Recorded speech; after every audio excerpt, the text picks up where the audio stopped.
tababarihii kooxda Manchester United oo yaabay kadib markii ciyaartii laga badiyay Dortmund ay ka badisay waliba 3 gool ugu badisay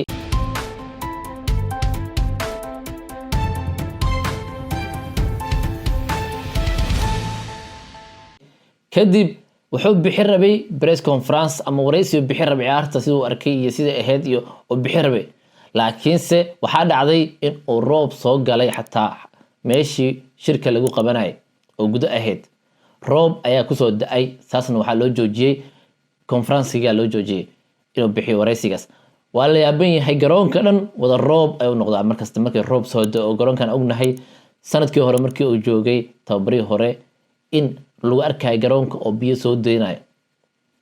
marka waxa ku furmay jaha kala ku furmay waxay u baahan yihiin Manchester United kaliya ma ahan inay garoonka dhisaan waxay u baahan yihiin ciyaartooyda sidoo kale inay bedelaan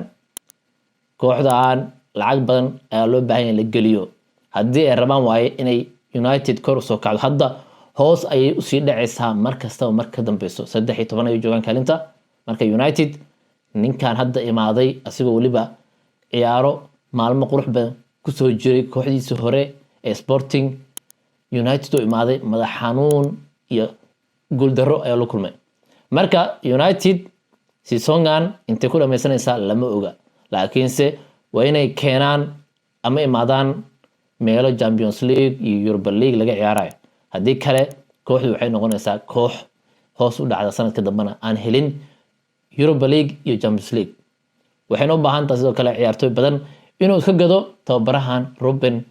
ee hadda isla kooxdan inta ka aada saxiixim ka laabata mar kale